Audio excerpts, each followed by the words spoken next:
बहुत समय पहले एक छोटे से गांव में एक लड़का रहता था जिसका नाम आरव था। उसका घर समुद्र के किनारे था और वह रोज समुद्र के पास जाकर खेलता और मछलियां पकड़ता था। एक दिन जब वह समुद्र के किनारे मछलियों को पकड़ने की कोशिश कर रहा था, तभी उसकी नजर एक बहुत ही सुंदर जलपरी पर पड़ी। वह आधी लड़की और आधी मछली जैसी दिखती थी। उसकी बड़ी बड़ी आंखें और लहराते बाल थे जो समुद्र की लहरों के साथ झूम रहे थे। आरव उसे देखकर चौंक गया, लेकिन जलपरी मुस्कुराई और बोली, डरने की कोई बात नहीं है, मैं तुम्हें कोई नुकसान नहीं पहुंचाऊंगी। मैं इस समुद्र की जलपरी हूँ और मेरा नाम माया है। आरव को माया से दोस्ती करने का मन हुआ। उसने उससे पूछा, तुम यहाँ क्या कर रही हो?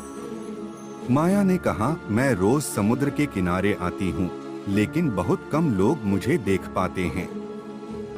तुम उन चुनिंदा लोगों में से हो जिन्होंने मुझे देखा है।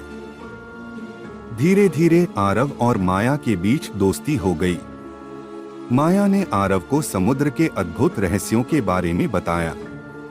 वह समुद्र के अंदर के जीव जंतु, गहरे समुद्र की दुनिया और वहां की अद्भुत चमकदार मछलियों के बारे में कहानियां सुनाती थी।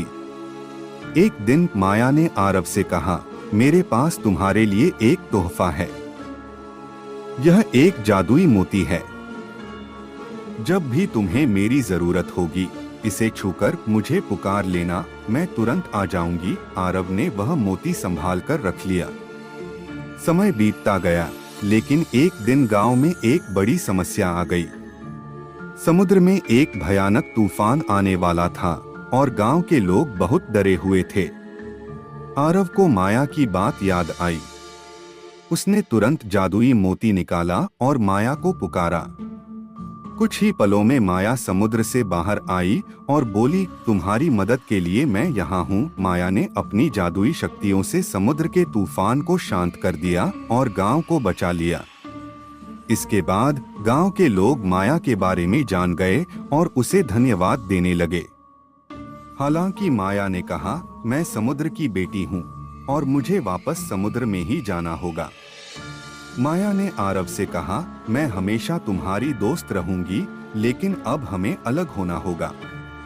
याद रखना, जब भी तुम्हें मेरी जरूरत होगी, वह मोती तुम्हारे पास है। आरव ने माया को अलविदा कहा और उसे जाते हुए देखा। वह जानता था कि माया हमेशा उसकी दोस्त रहेगी, चाहे वह कहीं भी हो। इस तरह आरव और जलपरी माया की दोस्ती हमेशा के लिए यादगार बन गई।